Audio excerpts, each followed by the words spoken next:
ഏറെ സ്നേഹമുള്ള വിശ്വാസിനികളെ, സഹോദരീ സഹോദരന്മാർ, അല്ലാഹു സുബ്ഹാനഹു വ തആലയുടെ കൽപ്പനാ നിർദ്ദേശങ്ങൾ ജീവിതത്തിൻ്റെ രഹസ്യ പരസ്യ മേഖലകളിലെല്ലാം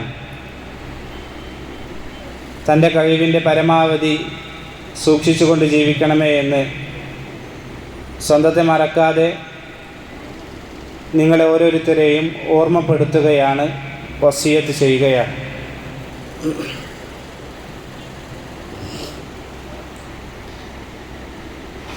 അല്ലാഹു സുബ്ഹാനഹു വ തആല അവനെ യഥാവിധം സൂക്ഷിച്ച് ജീവിക്കുവാൻ നമുക്ക് ഏവർക്കും തൗഫീഖ് നൽകി അനുഗ്രഹിക്കുമാറാകട്ടെ. ഒരു വിശ്വാസിയുടെ നിരന്തരമായ പ്രാർത്ഥനകളിലുള്ള ഏറ്റവും പ്രധാനപ്പെട്ട ഒരു പ്രാർത്ഥനയാണ് അല്ലാഹുവേ, നേരായ പാതയിൽ എന്നെ നീ ആക്കേണമേ എന്നുള്ളത്. നമ്മൾ അറിഞ്ഞുകൊണ്ടും അറിയാതെയും ആ പ്രാർത്ഥന ആവർത്തിച്ചു കൊണ്ടിരിക്കുന്നുണ്ട്. എല്ലാ ദിവസവും ഫാത്തിഹയിലൂടെ ഇഹ്ദിനസ് സിറാത്തൽ മുസ്തഖീം, ആ നേരായ പാതയിലേക്ക് എന്നെ നയിക്കണമേ എന്ന് നമ്മളേവരും അറിഞ്ഞുകൊണ്ടോ അറിയാതെ നമ്മൾ പ്രാർത്ഥിക്കാറുണ്ട്. യഥാർത്ഥത്തിൽ ആ പ്രാർത്ഥന നമ്മൾ പ്രാർത്ഥിക്കുമ്പോൾ തന്നെ അതിനുള്ള സബബുകൾ നമ്മൾ സ്വീകരിക്കാറുണ്ടോ എന്നുള്ളതൊരു ചോദ്യമാണ്. നമ്മൾക്ക് വിശക്കുന്നുണ്ട്, അയാൾ ഭക്ഷണം കഴിക്കുന്നില്ല, പക്ഷെ അയാൾ പ്രാർത്ഥിക്കുന്നു അള്ളാഹുവിനോട്, അള്ളാഹു എൻ്റെ വിശപ്പ് മാറ്റിത്തരണേ. അള്ളാഹു ഏതൊരു വിഷയത്തിനും ഒരു കാരണം തീരുമാനിച്ചിട്ടുണ്ട്, സബബുകൾ വെച്ചിട്ടുണ്ട്. ആ കാരണത്തിലൂടെ തേടിയാലാണ് അതിനുത്തരം കിട്ടുക. വിശപ്പ് മാറണമെങ്കിൽ ഭക്ഷണം കഴിക്കണം, മക്കളുണ്ടാകണമെങ്കിൽ വിവാഹം കഴിക്കണം. എല്ലാത്തിനും ഓരോന്നായ സബബുകൾ വെച്ചിട്ടുണ്ട് എങ്കിൽ നമ്മളുടെ നേരായ സിറാത്തുൽ മുസ്തഖീമിലേക്ക് എത്താൻ വേണ്ടി നമ്മൾ എന്താണ് ഒരു സബബിനെ തേടിയിട്ടുള്ളത്? അതിനും അല്ലാഹു സുബ്ഹാനഹു വ തആല ഒരു സബബ് വെച്ചിട്ടുണ്ട്, അതാണ് പഠിക്കുക എന്നുള്ളത്. സിറാത്തുൽ മുസ്തഖീം എന്ന് പറയപ്പെട്ട നേരായ പാത ഏതാണ് എന്നുള്ളത് പഠിക്കുക എന്നാണ് അതിൻ്റെ സബബ്. അത് പഠിക്കണം. ഇന്നിപ്പോൾ നാട്ടിലിറങ്ങിയാൽ ധാരാളം പാർട്ടികളാണ്, ധാരാളം കക്ഷികളാണ്, വിവിധ തരം കക്ഷികളുണ്ട്.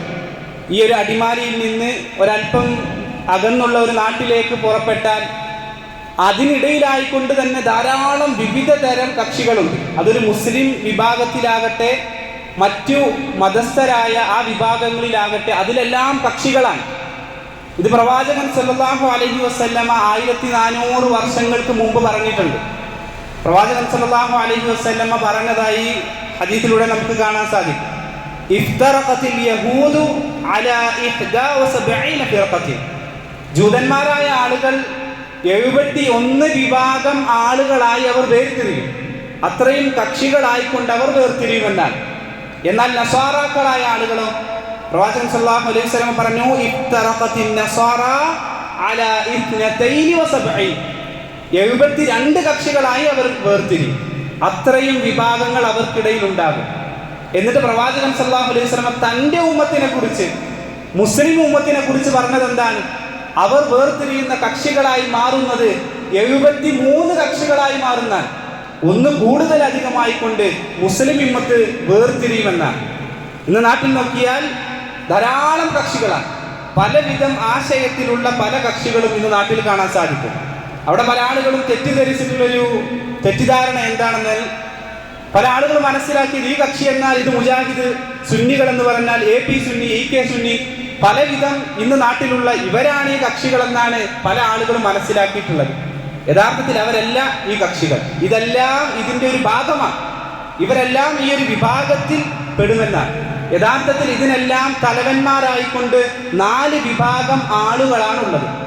അതിലൊന്നാമത്തെ വിഭാഗം ഖവാരിജുകളാണ്, ഖവാരിജിയ വിഭാഗമാണ്. രണ്ടാമത്തേത് റാഫിദിയാക്കൾ, അഥവാ ഇന്ന് നമ്മുടെ നാട്ടിൽ കാണുന്ന സൂഫിയാക്കളായ ആളുകൾ, ഷിയ പോലെയുള്ള ആളുകൾ.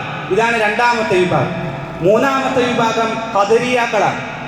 നാലാമത്തെ വിഭാഗം മുർജിയാക്കളാണ്. ഇങ്ങനെ 4 തലവന്മാരായ വിഭാഗങ്ങളുണ്ട്. ഈ 4 വിഭാഗങ്ങളിലും 18 അവാന്തര വിഭാഗങ്ങളുണ്ട്.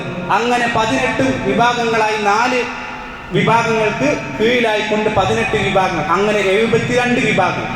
ഇതാണ് പിഴച്ച കക്ഷികളായിക്കൊണ്ട് പ്രവാചകൻ സല്ലല്ലാഹു അലൈഹി വസല്ലമ പഠിപ്പിച്ചിട്ടുള്ളത്.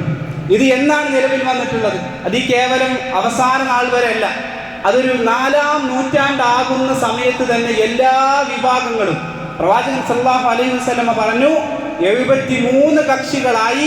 അതിലൊരു വിഭാഗം മാത്രമാണ് നല്ലത്, ബാക്കി 72 കക്ഷികളും നരകത്തിലേക്കാണെന്ന് പറഞ്ഞ ഈ 72 കക്ഷികളും അവരെല്ലാവരും വന്ന് അവസാനിച്ചിട്ടുണ്ട് എന്ന് 4-ാം നൂറ്റാണ്ടായപ്പോൾ, പ്രവാചകൻ സല്ലല്ലാഹു അലൈഹി വസല്ലമയുടെ വഫാത്തിന് ശേഷം ഒരു 4 നൂറ്റാണ്ട് കഴിഞ്ഞപ്പോൾ തന്നെ അത് വന്നിട്ടുണ്ട്, അത് അവസാനിച്ചിട്ടുണ്ട്.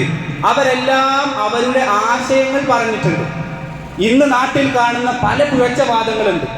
ഇന്നിപ്പോ ഒരു ഹദീസാണ്, പ്രവാചകൻ സല്ലല്ലാഹു അലൈഹി വസല്ലമയിൽ നിന്ന് സ്വീകരിക്കപ്പെട്ട ഹദീസാണ് ഈച്ചയുമായി ബന്ധപ്പെട്ട ഹദീസ്.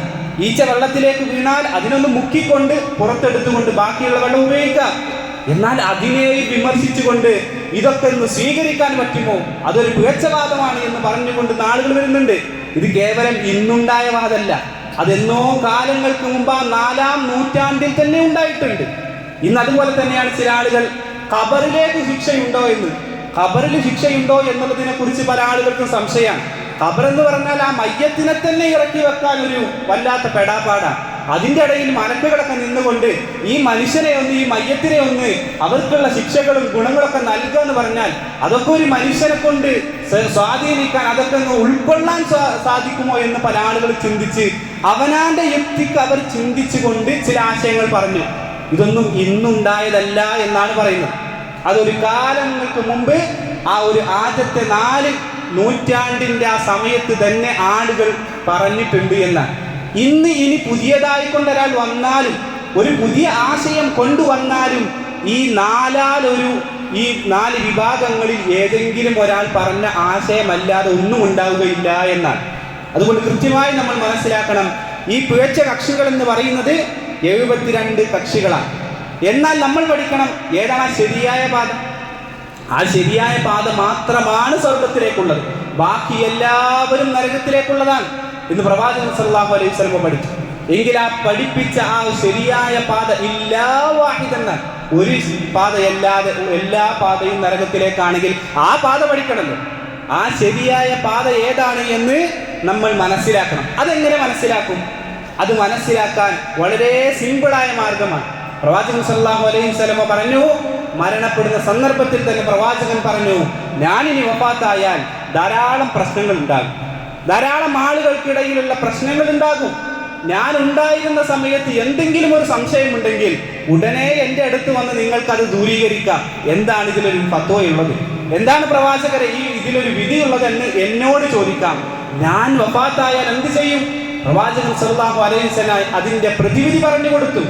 എന്റെ ഖുലഫാഉ റാഷിദീങ്ങളെ മുറുകെ പിടിക്കുക, അതാണ് അതിന്റെ പ്രതിവിധി.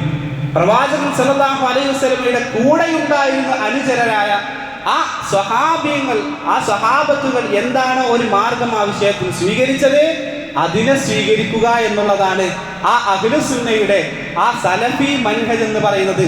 ആ ഒരു മാർഗമാണ്, അതിനെയാണ് നമ്മൾ സ്വീകരിക്കേണ്ടത്. പൊതുവെ ഒരു കഥ പറയാറുണ്ട്.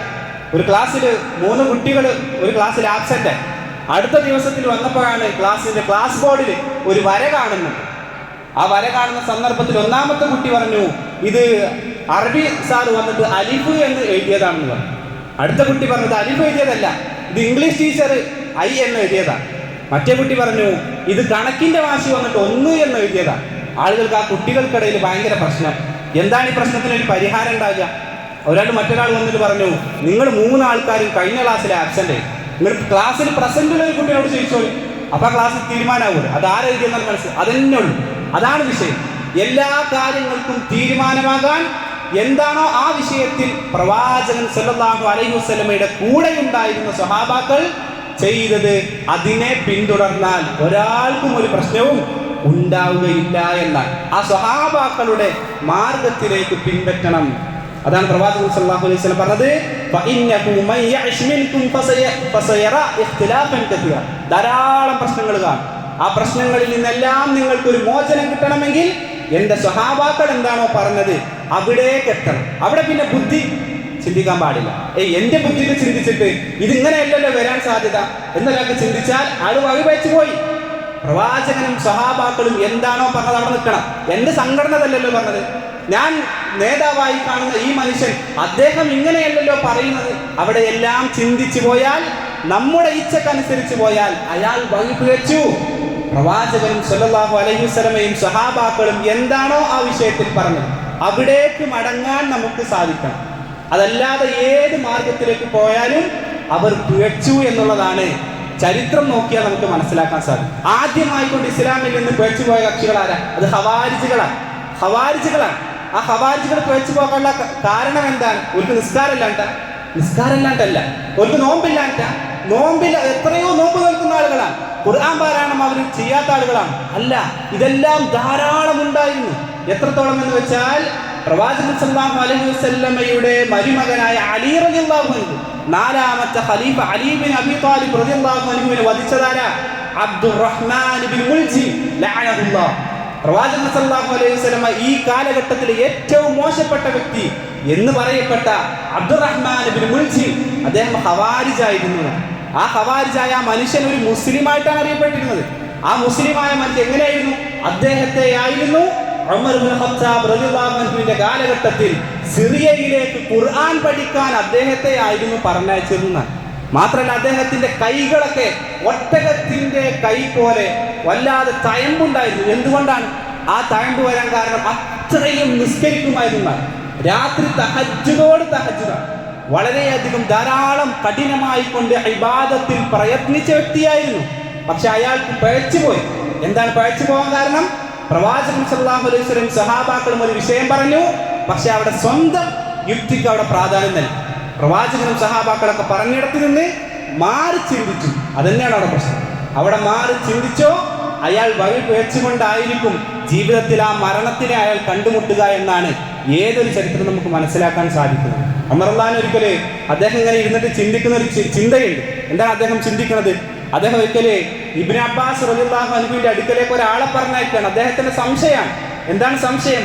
നാട്ടിലുള്ള ആളുകളൊക്കെ എല്ലാ മുസ്ലിമീങ്ങളുടെയും ഖിബ്ല എന്ന് പറയുന്ന മക്കയാണ്, കഅബയാണ്. അതുപോലെ തന്നെ എല്ലാവരും ഓതുന്നത് ഖുർആനാണ്. അതുപോലെ തന്നെ എല്ലാവരുടെയും പ്രവാചകൻ അത് മുഹമ്മദ് നബി സല്ലല്ലാഹു അലൈഹി വസല്ലമയാണ്. ഇവരൊക്കെ ഒന്നായിട്ടും പിന്നെ എന്തേ ഇവരിങ്ങനെ തെറ്റിപ്പോകാൻ കാരണം?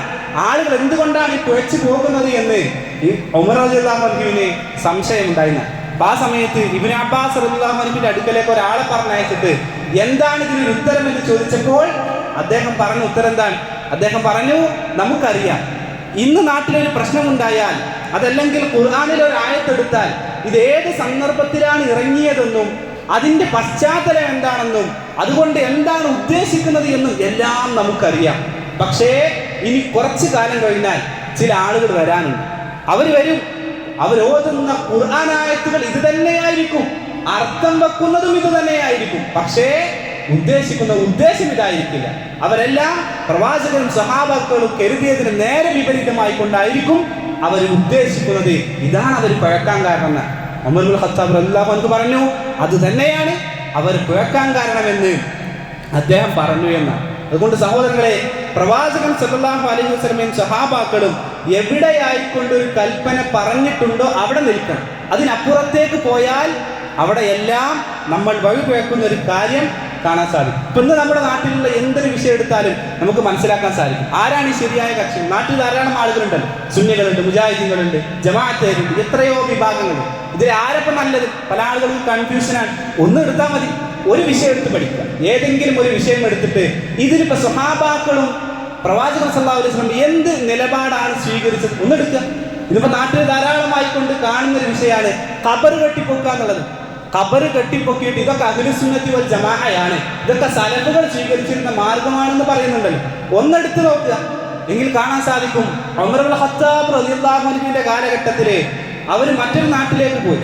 ആ നാട്ടിൽ പോയ സന്ദർഭത്തിൽ അവിടെ ഒരു വീട്ടിൽ നിന്ന് 300ഓളം വർഷം കാലപ്പഴക്കമുള്ള ഒരു മയ്യത്ത് കിട്ടിയെന്നാണ്. ഒരു കുഴപ്പമില്ല, 300 വർഷം കാലപ്പഴക്കമുള്ള ഒരു ഡെഡ് ബോഡി കിട്ടി. അതിന് ഒരു പ്രശ്നമില്ല. അദ്ദേഹത്തിന്റെ കാലിനോ കയ്യിനോ കണ്ണിനോ ഒരു പ്രശ്നവുമില്ല.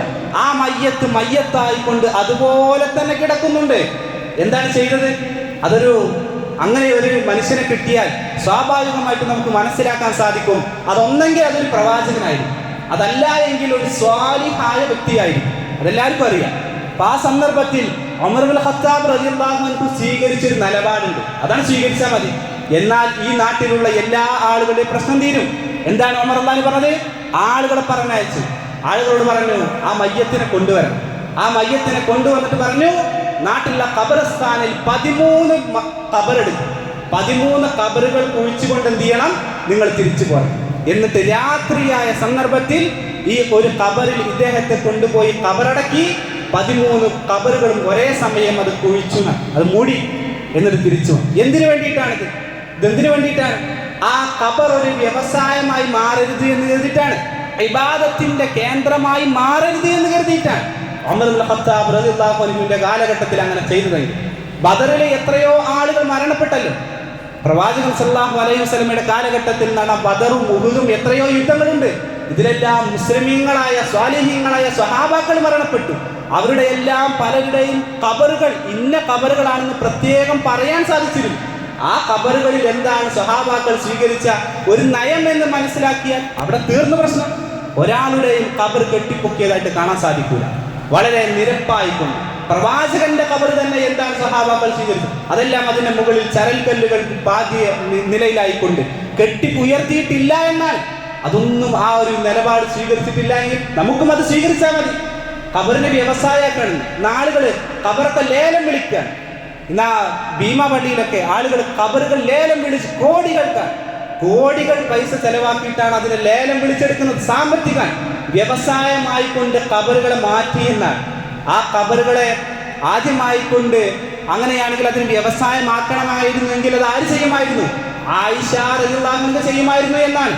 പ്രവാചകൻ സല്ലല്ലാഹു അലൈഹി വസല്ലമയുടെ വഫാത്തിന് ശേഷം ആയിഷ റളിയല്ലാഹു അൻഹക്കും ബാക്കിയുള്ള ഭാര്യമാർക്കെല്ലാം ചെലവിന് നോക്കിയത് ആരാ? അബ്ദുറഹ്മാൻ ഇബ്നു ഔഫ് റളിയല്ലാഹു അൻഹു ആണ്. അദ്ദേഹം സമ്പന്നനാണ്. അദ്ദേഹത്തിന്റെ സമ്പത്തിൽ നിന്നുള്ള സമ്പത്തായിരുന്നു പ്രവാചകൻ സല്ലല്ലാഹു അലൈഹി വസല്ലമയുടെ ഭാര്യമാർക്ക് നൽകിയത്. ആ സമ്പത്ത് കൊണ്ടുവരുന്ന സന്ദർഭത്തിൽ ആയിഷ ബീവി ഒരിക്കൽ പോലും പറഞ്ഞിട്ടില്ലല്ലോ, എന്തിനാണ് അബ്ദുറഹ്മാൻ ഈ പൈസ കൊടുത്തേക്കേണ്ട ആവശ്യം? പ്രവാചകന്റെയും അബൂബക്കർ റളിയല്ലാഹുവിന്റെയും ഉമർ റളിയല്ലാഹുവിന്റെ ഖബർ ഇവിടെ ഉണ്ടല്ലോ, ഒരു പെട്ടി വെച്ചാൽ എനിക്ക് പൈസ കിട്ടുമല്ലോ, എന്തിനാണ് ഇത് കൊടുത്തേക്കേണ്ട ആവശ്യമെന്ന് ഒരിക്കൽ പോലും ആയിഷ റളിയല്ലാഹു അൻഹ പറഞ്ഞിട്ടില്ല എങ്കിൽ പിന്നെന്തിനാണ് നമുക്കതിനൊരാവശ്യം? പിന്നെന്തിനാണ് നമുക്ക് ഖബറിന്റെ പേരിൽ ഉറൂസും അതുപോലെയുള്ള ജാരത്തിന്റെ വ്യവസായങ്ങളും എന്തിനാണ് നമുക്ക്?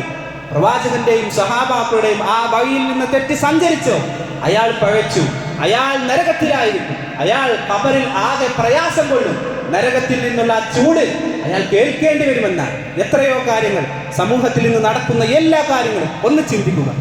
അഹ്ലു സുന്നയുടെ യഥാർത്ഥ പാതയിലേക്ക് മടങ്ങണമെന്ന് ആത്മാർത്ഥമായി കൊണ്ട് നമുക്ക് ആഗ്രഹമുണ്ടോ? ഓരോ വിഷയം ഒന്ന് എടുത്ത് പഠിച്ചാൽ മതി, നമുക്ക് മനസ്സിലാക്കാൻ സാധിക്കും. ഇന്ന് ചില ആളുകൾ പറയുന്നത് എന്താ? ഞങ്ങളുടെ സ്വലാത്ത് മജ്‌ലിസിലേക്ക് പ്രവാചകൻ സല്ലല്ലാഹു അലൈഹി വസല്ലം കടന്നു വന്നു, പ്രവാചകൻ വന്നിട്ട് എന്നോട് സലാം പറഞ്ഞു, എന്റെ കൈ പിടിച്ച് ഞാൻ പ്രവാചകനെ കയറ്റി എന്നാണ് ചില ആളുകൾ പറയുന്നത്. മാത്രല്ല പ്രവാചകനെ കാണാൻ മദീനയിലേക്ക് പോയപ്പോ വല്ലാത്ത തിരക്കാണ്. ആ തിരക്കിന്റെ ഇടയില് ഞാൻ പ്രവാചകനെ കാണാൻ പറ്റാതെ തിരിച്ചു പോന്നപ്പോ എന്നെ വിളിച്ചു, എന്റെ പേര് വിളിച്ചുകൊണ്ട് എന്നെ വിളിച്ചിട്ട് അതാ എനിക്ക് സലാമോദി എന്റെ കൈ പിടിച്ചുകൊണ്ട് എന്നെ യാത്രയാക്കി. ആരാണ് ഈ പറയുന്നത്? ഒരാളുകൾ പറയാൻ ഇതൊക്കെ വിശ്വസിക്കാൻ പറ്റുമോ? അങ്ങനെയാണെങ്കിൽ സഹാബാക്കളുടെ ചരിത്രത്തിൽ നോക്കുക. പ്രവാചകൻ സല്ലല്ലാഹു അലൈഹി വസല്ലം വഫാത്തായ സന്ദർഭത്തിൽ സഹാബാക്കൾ പറയുന്ന ഒരു വാക്കുകളുണ്ട്, അന്നേ ദിവസം ഞങ്ങളുടെ കണ്ണുകൾക്കെല്ലാം ഇരുട്ട് ബാധിച്ചു എന്നാൽ ഉമർ ഇബ്നുൽ ഖത്താബ് റളിയല്ലാഹു അൻഹു പറഞ്ഞു നടക്കുകയാണ്, പ്രവാചകൻ സല്ലല്ലാഹു അലൈഹി വസല്ലം മരിച്ചിട്ടില്ല, വഫാത്തായിട്ടില്ല. മൂസാ നബി അലൈഹിസ്സലാം ആ തൗറാത്ത് മേടിക്കാൻ മലമുകളിലേക്ക് പോയതുപോലെ അത്ര മാത്രമേ ഉള്ളൂ, പ്രവാചകൻ തിരിച്ചു വരും, ആ മരിച്ച പ്രവാചകൻ സല്ലല്ലാഹു അലൈഹി വസല്ലം തിരിച്ചു വരുമെന്ന് പറഞ്ഞ് നടന്നപ്പോ അബൂബക്കർ റളിയല്ലാഹു അൻഹു തിരിച്ചെന്താണ് പറഞ്ഞത്? പ്രവാചകൻ സല്ലല്ലാഹു അലൈഹി വസല്ലം മൻ കാന യഅബ്ദു മുഹമ്മദ, ആരാണ് പ്രവാചകൻ സല്ലല്ലാഹു അലൈഹി വസല്ലമയെ ആരാധിക്കുന്നത്, ഫഖദ് മാത്, പ്രവാചകൻ മരിച്ചിട്ടുണ്ട്. വമൻ കാന യഅബ്ദുല്ലാഹ് ഫഇന്നഹു ഹയ്യുൻ ലാ യമൂത്, അല്ലാഹു സുബ്ഹാനഹു വ തആല ആരാണ് ആരാധിക്കുന്നത്, അല്ലാഹു ഒരിക്കലും മരിക്കാത്തവനാണ്, അവൻ ഒരിക്കലും മരിക്കുകയില്ല, എന്നെന്നും ജീവിച്ചിരിക്കുന്നവനാണ് എന്ന് ആരെങ്കിലും പറഞ്ഞു? പ്രവാചകൻ സല്ലല്ലാഹു അലൈഹി വസല്ലം തിരിച്ചു വരും, ആ പ്രവാചകൻ സല്ലല്ലാഹു അലൈഹി വസല്ലം തിരിച്ചു വരും എന്ന് ആരെങ്കിലും പറഞ്ഞിട്ടുണ്ടോ? ബിലാൽ റളിയല്ലാഹു അൻഹുവിനോട് ആ ഒരു ബാങ്ക് കൊടുക്കാൻ പറഞ്ഞ സന്ദർഭത്തിൽ ബിലാൽ റളിയല്ലാഹു അൻഹുവിന്റെ ബാങ്ക് കേൾക്കാൻ എല്ലാവർക്കും കൊതിയാണ്. എന്താണ് സഹോദരങ്ങളെ? അതിന്റെ മാധുര്യം കൊണ്ട് മാത്രമല്ല, ആ മാധുര്യത്തിനപ്പുറം പ്രവാചകൻ സല്ലല്ലാഹു അലൈഹി വസല്ലം ആ ബാങ്കിനപ്പുറം ഇഖാമത്ത് കൊടുത്താൽ ആ വീട്ടിൽ നിന്നും കർട്ടൻ മാറ്റിക്കൊണ്ട് ഞങ്ങൾക്ക് ഇമാമത്തിന് വരുമെന്നാണ്. പ്രവാചകൻ സല്ലല്ലാഹു അലൈഹി വസല്ലമയുടെ വഫാത്തിന് ശേഷവും ബിലാൽ റളിയല്ലാഹു അൻഹു അവിടെ വെച്ച് ബാങ്ക് കൊടുത്തിട്ടുണ്ട്. അവരാരെങ്കിലും പറഞ്ഞിട്ടുണ്ടോ ഞങ്ങൾക്ക് ഇമാമ് നിൽക്കാൻ വേണ്ടി ഖബറിൽ നിന്ന് പ്രവാചകൻ സല്ലല്ലാഹു അലൈഹി വസല്ലം വരുമെന്ന് ആരെങ്കിലും പറഞ്ഞിട്ടുണ്ടോ? സഹാബാക്കൾ ആരും പറഞ്ഞിട്ടില്ല എങ്കിൽ സഹോദരങ്ങളെ, ആ ഒരു നിലപാടാണ് നമുക്ക് വേണ്ടത്. എന്താണോ സഹാബാക്കൾ സ്വീകരിച്ചിട്ടുള്ള നിലപാട്, ആ നിലപാടിൽ നിന്ന് മാറി ചിന്തിച്ചാൽ അതിൽ നമ്മുടെ നരകത്തിലേക്കുള്ള പോക്കായിരിക്കുമെന്നാണ് നമ്മൾ മനസ്സിലാക്കേണ്ടത്. എത്രയോ ആളുകൾ നാട്ടിൽ ഓതുന്നുണ്ടല്ലോ, മൗലൂദുകളും റാത്തീബുകളും ഉദ്ധാറാത്തീബുകളും എല്ലാം മൗലൂദുകളും ഓതുന്നുണ്ടല്ലോ. നാളെ പരലോകത്ത് ഒരാളുകളെ കൊണ്ടുവരുമ്പോൾ ഇത് ഓതിയ ആളുകൾ മാറി നിൽക്കും, ഓതാത്ത ആളുകൾ മാറി നിൽക്കുന്ന അറിയുമ്പോൾ എവിടെ ഉണ്ടാവുക? നബി സല്ലല്ലാഹു അലൈഹി വസല്ലം ഉണ്ടാവുക? എവിടെ അബൂബക്കർ റളിയല്ലാഹു അൻഹു ഉണ്ടാവുക? ഉമർ ഇബ്നുൽ ഖത്താബ് റളിയല്ലാഹു അൻഹു എവിടെ ഉണ്ടാവുക? അവരുടെ കൂടെ നിൽക്കാൻ ആരെങ്കിലും താല്പര്യമുണ്ടെങ്കിൽ സഹോദരങ്ങളെ, അവർ ഓതാത്ത ആളുകളാണ്, ഇതൊന്നും ഓതിയിട്ടില്ല, അവരാരും ഓതിയിട്ടില്ല. ഇതിനൊക്കെ കേവലം 3-4 നൂറ്റാണ്ടുകൾ, 300-400 വർഷങ്ങൾക്ക് മാത്രമേ പഴക്കമുള്ളൂ. ഈ സ്വലാത്തുകൾക്കൊക്കെ ആകെ കേവലം ഈ ഒരു 10 നൂറ്റാണ്ടുകളെ 10 വർഷങ്ങൾ മാത്രമേ പഴക്കമുള്ളൂ. ആ പഴക്കങ്ങളിൽ ചെറിയ പഴക്കങ്ങളുള്ള ഈ ഒരു കർമ്മമാണ് നമുക്ക് വേണ്ടത്. അതല്ല പ്രവാചകൻ സല്ലല്ലാഹു അലൈഹി വസല്ലം പഠിപ്പിച്ച, സഹാബാക്കൾ പഠിപ്പിച്ച ആ കർമ്മങ്ങൾ, അതാണ് നമുക്ക് വേണ്ടത്. നമ്മൾ സ്വീകരിക്കുക ആ യഥാർത്ഥ ഇഹ്ദിനസ് സിറാത്തൽ മുസ്തഖീം എന്ന് പറഞ്ഞ സിറാത്തുൽ മുസ്തഖീം, ആ യഥാർത്ഥ പാതയാണ് നമുക്ക് വേണ്ടത്. അഹ്ലുസ് സുന്നയുടെ യഥാർത്ഥ പാതയാണ് നമുക്ക് വേണ്ടത് എങ്കിൽ സഹാബാക്കളുടെ ആ മാർഗമാണ് നമ്മൾ സ്വീകരിക്കേണ്ടത്.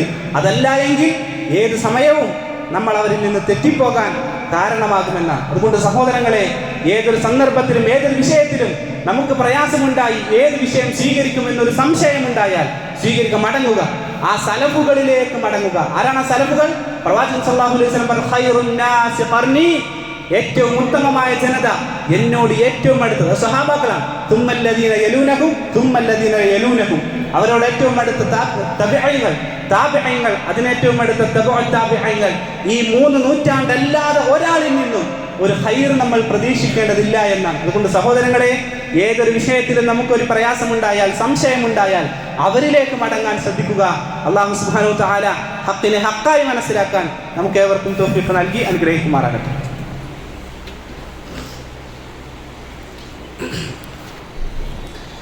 അൽഹംദുലില്ലാഹി റബ്ബിൽ ആലമീൻ വൽആഖിബതു ലിൽ മുത്തഖീന വലാ ഉദ്വാന ഇല്ലാ അലൽ ളാലിമീൻ. പ്രവാചകൻ സല്ലല്ലാഹു അലൈഹി വസല്ലമയുടെ വഫാത്തിന് ശേഷം ആദ്യമായിക്കൊണ്ട് കടന്നു വന്ന ഖവാരിജികളും പിന്നീട് വന്ന ഖദരിയാക്കളുമായിട്ടെല്ലാം സ്വഹാബാക്കളിലെ ചിലർ ചർച്ച ചെയ്യുന്നുണ്ട്. ആ ചർച്ച ചെയ്യുന്നിടത്ത് ഇബ്നു അബ്ബാസ് റളിയല്ലാഹു അൻഹു പറയുന്നൊരു വാക്കുണ്ട്. നിങ്ങൾ ഏറ്റവും വലിയ പിഴച്ച കക്ഷികളാണെന്ന് പറയുന്നതിന് ഒന്നാമത്തെ അടിസ്ഥാനം തന്നെ എന്താ അറിയാം? നിങ്ങളുടെ കൂട്ടത്തിൽ ഒരു സ്വഹാബി ഇല്ല എന്നാണ്. നിങ്ങളുടെ കൂട്ടത്തിൽ നിങ്ങൾ കുറെ ആൾക്കാരുണ്ടല്ലോ, ഈ ഒരു ആളുകളുടെ കൂട്ടത്തിൽ ഇന്ന് ജീവിച്ചിരിക്കുന്ന എത്രയോ സ്വഹാബാക്കൾ ഉണ്ടായിട്ടും അവരാരും നിങ്ങളുടെ കൂട്ടത്തിൽ ഇല്ല എന്നുള്ളത് തന്നെ നിങ്ങളുടെ പൊള്ളത്തരം വിളിച്ചു പറയുന്നു എന്ന് ഇബ്നു അബ്ബാസ് റളിയല്ലാഹു അൻഹു പറയുന്നതായി കൊണ്ട് നമുക്ക് കാണാൻ സാധിക്കും. അതുകൊണ്ട് സഹോദരങ്ങളെ, ഏതൊരു വിഷയത്തിലും ആ സ്വഹാബാക്കൾ സ്വീകരിച്ച നിലപാട് സ്വീകരിക്കാൻ നമുക്ക് സാധിക്കണം. എന്താണ് അതിനുള്ള കാരണം? പ്രവാചകൻ സല്ലല്ലാഹു അലൈഹി വസല്ലമ ദീനായിക്കൊണ്ട് പഠിപ്പിച്ചതും ഏറ്റവും ശരിയായ ദീനും അതേതാണെന്ന് പഠിപ്പിച്ചത് അത് സ്വഹാബാക്കളുടേതാണ്. പ്രവാചകൻ സല്ലല്ലാഹു അലൈഹി വസല്ലമയുടെ കാലഘട്ടത്തിലാണ് ആ ദീൻ പൂർത്തിയായത്. ആ ദീൻ വന്നത് സ്വഹാബാക്കളിലൂടെയാണ്. എന്ത് ദീനിന് പ്രശ്നമുണ്ടായിട്ടുണ്ടോ അതെല്ലാം പൂർത്തീകരിച്ചിട്ടുണ്ട്. സഹാബാക്കളിൽ ഒരു പ്രശ്നമല്ല, അള്ളാഹു തിരുത്തും. അള്ളാഹു സുബ്ഹാനഹു വ തആല അതല്ലെങ്കിൽ പ്രവാചകനിലൂടെ തിരുത്തും. പ്രവാചകൻ സല്ലല്ലാഹു അലൈഹി വസല്ലം ഒരിക്കൽ സഹാബാക്കൾക്ക് ചില കാര്യങ്ങൾ പറഞ്ഞു കൊടുത്തു. അതിനെ തെറ്റായിട്ടാണ് ചില ആളുകൾ മനസ്സിലാക്കിയത്. ആ മനസ്സിലാക്കിയ കാര്യം പ്രവാചകൻ സല്ലല്ലാഹു അലൈഹി വസല്ലം ഉടനെ തിരുത്തി. ഇതിങ്ങനെയല്ല. ചില ആളുകൾക്ക് വുളു പഠിപ്പിച്ചു കൊടുത്തു. ചില ആളുകൾ വുളു എടുത്ത് കണ്ടപ്പോൾ പ്രവാചകൻ പറഞ്ഞു, ഇങ്ങനെയല്ല വുളു എടുക്കേണ്ടത്, ഇങ്ങനെ വുളു എടുത്താൽ ഇത് ശരിയല്ല. പ്രവാചകൻ തിരുത്തി പഠിപ്പിച്ചു കൊടുത്തു. നോമ്പിന്റെ വിഷയത്തിൽ കാണാൻ സാധിക്കും, നോമ്പ് ഇങ്ങനെയല്ല നോക്കേണ്ടത്. ശരിയായി കൊണ്ട് പഠിക്കണം. ഹജ്ജിന്റെ വിഷയത്തിൽ കാണാൻ സാധിക്കും, എല്ലാ വിഷയത്തിലും ഒരു തെറ്റിദ്ധാരണ വന്നാൽ പോലും അവിടെ പ്രവാചകൻ സല്ലല്ലാഹു അലൈഹി വസല്ലം ഉടനെ തിരുത്തുന്ന ഒരു ഹദീസിൽ കാണാം. പ്രവാചകൻ സല്ലല്ലാഹു അലൈഹി വസല്ലം ഒരിക്കൽ പറയാണ്, ആയിഷ റളിയല്ലാഹു അൻഹ അടുത്തുണ്ടാകുന്ന സന്ദർഭത്തിൽ പറയാണ്, മൻ അഹബ്ബ ലിഖാ അല്ലാഹ്, ആരാണോ അള്ളാഹുവിനെ കണ്ടുമുട്ടാൻ ഇഷ്ടപ്പെടുന്നത്, അഹബ്ബല്ലാഹു ലിഖാഹു, അള്ളാഹു അയാളെ കണ്ടുമുട്ടാൻ ഇഷ്ടപ്പെടും. പിന്നെ പ്രവാചകൻ പറഞ്ഞു, വമൻ കരിഹ ലിഖാ അല്ലാഹ്, ആരാണോ അള്ളാഹുവിനെ കണ്ടുമുട്ടാൻ വെറുക്കുന്നത്, കരിഹല്ലാഹു ലിഖാഹു, എങ്കിൽ അയാളെ കാണാൻ അള്ളാഹു വെറുക്കും. ഉടനെ പ്രവാചകൻ സല്ലല്ലാഹു അലൈഹി വസല്ലമയോട് ആയിഷ റളിയല്ലാഹു അൻഹ ചോദിക്കുന്നുണ്ട്, പ്രവാചകനെ, അള്ളാഹിനെ കണ്ടുമുട്ടുക എന്ന് പറഞ്ഞാൽ മരിക്കണല്ലോ, ആരായാലും ഇപ്പൊ മരിക്കുക എന്ന് പറഞ്ഞാൽ ഇഷ്ടമുള്ള കാര്യമാവില്ല, സ്വാഭാവികമായിട്ടും മരിക്കുക എന്നുള്ളത് വെറുപ്പുള്ള കാര്യമാവും. അപ്പൊ എങ്ങനെ പ്രവാചകൻ അത് ഇതിനെതിരാക്കും? പ്രവാചകൻ സല്ലല്ലാഹു അലൈഹി വസല്ലമ തിരിച്ചു പറഞ്ഞത് എന്താണ്, ആയിഷ, നീ മനസ്സിലാക്കിയത് പോലെയല്ല കാര്യം. ഏതൊരാൾക്കും മരണം വന്നിട്ട് ഇനി മരണമല്ലാതെ മുന്നിൽ മാർഗമില്ല. അങ്ങനെയാണെങ്കിൽ ആ മലക്കുൽ മൗത്ത് എത്തുന്ന സന്ദർഭത്തിൽ ഒരു മാനസികാവസ്ഥ ഉണ്ടാകും. എന്താണ് അവസ്ഥ? ഒരു വിശ്വാസിയെ സംബന്ധിച്ചിടത്തോളം അയാൾക്ക് ആശ്വാസമാണ്, റബ്ബേ, ഈ ദുനിയാവിന്റെ ഫിത്നയിൽ നിന്നൊക്കെ രക്ഷപ്പെട്ടല്ലോ, അള്ളാനെ കണ്ടുമുട്ടാലോ, ആ സ്വർഗത്തിൽ പ്രവേശിക്കാലോ, അയാൾക്ക് ആശ്വാസം, അള്ളാനെ കണ്ടുമുട്ടാം. ആ അവസ്ഥയിലാണെങ്കിൽ അയാളെ കണ്ടുമുട്ടാൻ അള്ളാഹ്ക്കും താല്പര്യമാണ്. എന്നാൽ ആ മരണത്തിന്റെ സമയത്ത് ദുനിയാവിലതാ ഫിത്നകളും ഫസാദും ഉണ്ടാക്കി തെറ്റുകളിലൂടെ നടക്കുന്ന ഒരു മനുഷ്യൻ, അയാൾ മരണത്തിന്റെ സമയത്ത് അയാളുടെ മനസ്സിലുണ്ടാകുന്ന ഒരു ചിന്ത, റബ്ബേ, എങ്ങനെ റബ്ബിന്റെ മുമ്പിലെത്തും? ഈ തെറ്റുകളെല്ലാം കൂട്ടി എന്റെ റബ്ബിന്റെ മുമ്പിലെത്തുമ്പോൾ റബ്ബേ, ഇതിനെ എനിക്ക് കാണണ്ട എന്നൊരു ചിന്തയാണ് അയാളിലെങ്കിൽ അയാളെ കാണാൻ അള്ളാഹു വെറുക്കുമെന്നാണ്. അതാണ് ഒരു ചെറിയൊരു മിസ്റ്റേക്ക് ഉണ്ടായപ്പോൾ പോലും, ഒരു ചെറിയ ഒരു വിഷയത്തിൽ മനസ്സിലാക്കുന്നിടത്ത് പോലും ഒരു തെറ്റുണ്ടായപ്പോൾ പ്രവാചകൻ സല്ലല്ലാഹു അലൈഹി വസല്ലം തിരുത്തിയെങ്കിൽ ഒരു പൂർണ്ണമായ ദീനിനെ പഠിപ്പിച്ച് നൽകിയത് അത് സ്വഹാബാക്കൾക്കാണ്. അതുകൊണ്ടാണ് പ്രവാചകൻ സല്ലല്ലാഹു അലൈഹി വസല്ലം പറഞ്ഞത്, നിങ്ങൾ സ്വീകരിക്കുകയാണെങ്കിൽ ആ സ്വഹാബാക്കളെ സ്വീകരിക്കണമെന്ന് പറയാൻ. അതുകൊണ്ടാണ് ആ കാരണം. മാത്രമല്ല അല്ലാഹു സുബ്ഹാനഹു വ തആല വിശുദ്ധ ഖുർആനിലൂടെ പറഞ്ഞത്, വസ്സാബിഖൂനൽ അവ്വലൂൻ മിനൽ മുഹാജിരീന വൽ അൻസാർ വല്ലദീന തബഊഹും ബിഇഹ്സാൻ റളിയല്ലാഹു അൻഹും വറളു അൻഹു. ആരാ അല്ലാഹു തൃപ്തിപ്പെട്ട ആൾക്കാർ? അല്ലാഹു തൃപ്തിപ്പെട്ട ആളുകൾ എന്ന് പറഞ്ഞാൽ അത് സ്വഹാബാക്കളാണ്. അള്ളാഹുവിന്റെ പ്രവാചകൻ സല്ലല്ലാഹു അലൈഹി വസല്ലമയുടെ അനുചരന്മാരെയാണ്. പ്രവാചകൻ സല്ലല്ലാഹു അലൈഹി വസല്ലമയുടെ അനുചരന്മാരെ അള്ളാഹു തൃപ്തിപ്പെട്ടിട്ടുണ്ടെങ്കിൽ അവരെയാണ് നമ്മൾ ഫോളോ ചെയ്യേണ്ടത്, അവരെയാണ് നമ്മൾ പിൻപറ്റേണ്ടത്. നാട്ടിലുള്ള ഏതെങ്കിലും ഒരു മൗലവി പറഞ്ഞു, ഏതെങ്കിലും ഒരു തലയെക്കെട്ടേരം പറഞ്ഞു എന്ന് കരുതിയിട്ട് സ്വീകരിക്കാനുള്ളതല്ലത്. ആ ദീനിനെ പഠിക്കണം, അതിനെ പഠിക്കണം. പഠിക്കാതെ എന്തെങ്കിലും നാട്ടിൽ കേട്ടുകൊണ്ട് അതൊക്കെ നാട്ടിലുള്ള ആളുകൾ ചെയ്ത് ശീലിച്ചു പോരുന്നതല്ലേ. എന്റെ വാപ്പ ചെയ്തിട്ടുണ്ട്, എന്റെ ഉമ്മ ചെയ്തിട്ടുണ്ട്, എന്റെ വാപ്പക്കാരന്മാരൊക്കെ ചെയ്തിട്ടുണ്ട്. ഇതൊക്കെയാണ് നമ്മൾ ചിന്തിച്ചുകൊണ്ട് ജീവിക്കുന്നത്. ചെയ്യുന്ന കർമ്മങ്ങളൊക്കെ അത്തരത്തിലുള്ള കർമ്മങ്ങളാണ് എങ്കിൽ സഹോദരങ്ങളെ, അതിലൊന്നും വലിയ പ്രതീക്ഷ വേണ്ട. ആ പ്രതീക്ഷക്കൊക്കെ മരണത്തിന്റെ ആ റൂഹ് മലക്കുൽ മൗത്തിനെ കാണുമ്പോൾ നമുക്ക് പ്രതീക്ഷ അവസാനിക്കും. നരകത്തിന്റെ ഭീകരതയായിരിക്കും നമ്മുടെ മുമ്പിലേക്ക് വരാനുള്ളത് എന്നാണ്. ആ അഹ്ലുസുന്നയുടെ യഥാർത്ഥ പാതയിലില്ലാത്ത ഒരാളും സ്വർഗത്തിലേക്ക് പ്രവേശിക്കുകയില്ല സഹോദരങ്ങളെ. അതുകൊണ്ട് പഠിക്കണം. ആ ഇഹ്ദിന സിറാത്തൽ മുസ്തഖീം എന്ന യഥാർത്ഥ പാതയിലേക്ക് സഞ്ചരിക്കണമെങ്കിൽ അതിന്റെ യഥാർത്ഥ കാരണം, ആ ഒരു സബബ് എന്ന് പറയുന്നത് പഠിക്കലാണ്. പഠിക്കണം, ഓരോ വിശ്വാസങ്ങൾ എടുത്ത് പഠിക്കണം. ഞാൻ ചെയ്യുന്ന കർമ്മങ്ങൾ അതൊക്കെ ശരിയായ കർമ്മങ്ങളാണോ, ഇതൊക്കെ സഹാബാക്കൾ ചെയ്ത കർമ്മങ്ങളാണോ, ഒരാളെ ചിന്തിക്കേണ്ടതുണ്ട്. ഇല്ല എങ്കിൽ അതെല്ലാം നമുക്ക് നഷ്ടങ്ങളാണ് ഉണ്ടാക്കുക എന്ന് കൃത്യമായി നമ്മൾ മനസ്സിലാക്കുക. അല്ലാഹു സുബ്ഹാനഹു വ തആല കൃത്യമായി കാര്യങ്ങളെ മനസ്സിലാക്കാനും ആ മനസ്സിലാക്കിയ കാര്യങ്ങൾ കൃത്യമായ ജീവിതത്തിലേക്ക് പ്രാവർത്തികമാക്കാനും അല്ലാഹു സുബ്ഹാനഹു വ തആല നമുക്ക് ഏവർക്കും തൗഫീഖ് നൽകി അനുഗ്രഹിക്കുമാറാകട്ടെ. ആ അഹ്ലുസുന്നയുടെ യഥാർത്ഥ പാതയിൽ, സഹാബാക്കളുടെ പാതയിൽ അല്ലാഹുവേ ഞങ്ങളെ ഏവരെയും ആ സ്വർഗ്ഗത്തിലേക്ക് ഒരുമിച്ച് കൂട്ടി അനുഗ്രഹിക്കുമാറാകണേ. اللهم اغفر للمؤمنين والمؤمنات والمسلمين والمسلمات. اللهم اغفر للمؤمنين والمؤمنات والمسلمين والمسلمات. اللهم اجرنا من النار. اللهم اجرنا من النار. اللهم اجرنا من النار. اللهم ادخلنا الجنة. اللهم ادخلنا الجنة. اللهم ادخلنا الجنة. اللهم ربنا آتنا في الدنيا حسنة وفي الآخرة حسنة وقنا عذاب النار. اللهم ربنا تقبل منا إنك أنت السميع العليم وتب علينا إنك أنت التواب الرحيم واغفر لنا يا غافر المذنبين والحمد لله رب العالمين.